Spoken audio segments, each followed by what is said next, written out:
Alright guys, matindi pangangailangan no. Matindi sibak ng simento. Matindi durog ng simento, matindi halo ng simento. Oh, tingnan mo guys, overdue na sa oras oh. Nag-overtime kasi dollar ang sinisirlo nito oh. Dollar oh. Okay, shout out kaway-kaway. Eh guys, ang nangyari kasi binutas na yung buong kalsada na yan para pagbaon na ng dalawang daanan ng poso ng tubig, ay yung deposit ng tubig. Ayan no. Iba talaga iba pa talaga dollar pag kumita ng 1 cent so yun. Kumikita na sa kalokohan no. Ay guys, ang oras ngayon ano bang oras ngayon? 4:30 yata o magpa 5 na. Nag-overdue siya kasi para pag ang Philippine money nakuha niya tapos ang kukunin na lang niya yung dollar income, alright? Ngayon guys, binutas kasi doon oh, ayun oh, ito. Binutas niya yung gilid na to. Ito. Binakbak yan kasi may leak nga dyan ng daanan ng tubig.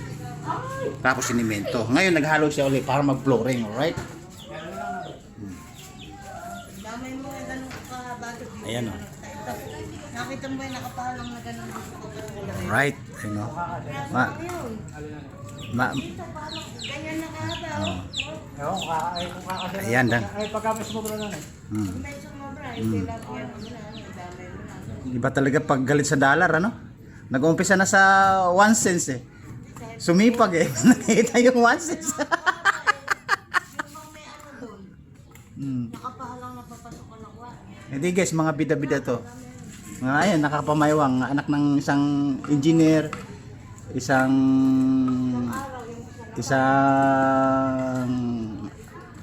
contractor, ayan.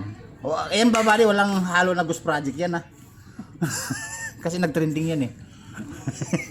Kasi guys, kaya napag-uusapan yung ghost project. Pag dumaan ka sa kalsada, 3 months o 3 buwan pa lang ginawa, nagbitak-bitak na. Ghost project ito. Yan tinatawag na ghost project. Ay, makapal-kapal nga mo. Very hard packet.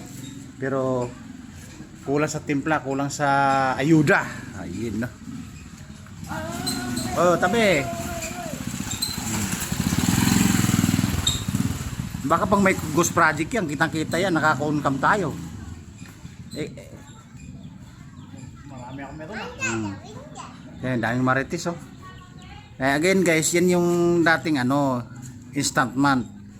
Yung 1970s, 1980s, yung shooting ni Dante Barona, siya yung inatasan na sikan kadouble sa may shooting. Kaso nga lang masyado mahaba yung kaya nadurog yung 3 ribs. Kaya yung 3 ribs pinalitan ng tanso. Nung nagmahal ang tanso, tinanggal yung 3 ribs. Wala na isang ribs. Wala siyang 3 ribs ngayon. Alright? Kumikita sa kalokohan. Uy. Kumikita sa kalokohan. May 1 centavo na yan. Nag-umpisa na yan. Teka lang. Alright. Parang na video eh. Guys, tingnan mo guys, mga mga bida-bida to. Mga idol to. Kaway-kaway kayo. Ayun, kaway-kaway. Alright. Yes, ayun. Guys, yun yung mga batang sipunin. Pero pagkagabi, nagpampers pa rin yan. Kaya pag dumaan siya sa harap namin, mga mapapanghi. Alright. Guys, yun yung basta guys, hindi siya membro sa Ghost Project ha. Over project po siya, over project. Hindi siya ghost project. Siya yung inatasan ng mga dito. Siya yung pwedeng manira, siya yung pwedeng magbuo, siya yung uli magbabakbak at siya muli magsisimento. Alright? Kaya guys, kaya nga ang tubig niya medyo tabo-tabo, parang duda ko may halong ghost project eh.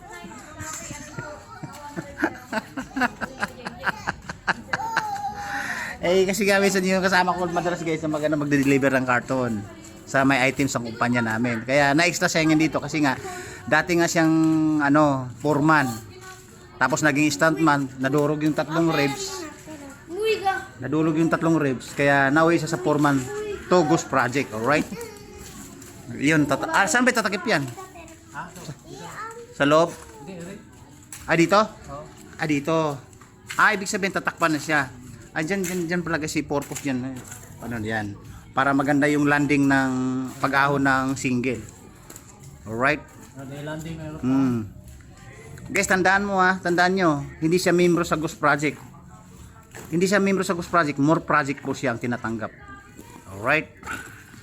Paano yan guys? Nag-umpisa natin sa 1 cents. Siyempre, madagdagan pa po yun. Di ba? Sintabo to the limo. Yung tinatawag doon. Alright? Ayan, yung mga bida-bida guys, dumadaan. Mga bida-bida. Wala ka lang mga bata mo. Ayaw ng mga bida-bida Ayun guys, pinakita ko lang yung routine kung paano siya gumawa ng more project, not got na. Nabubulol pa sa Ghost Project. Again, take to. Again guys, tumatanggap po siya ng more project, hindi po sa Ghost Project. Alright? Babu!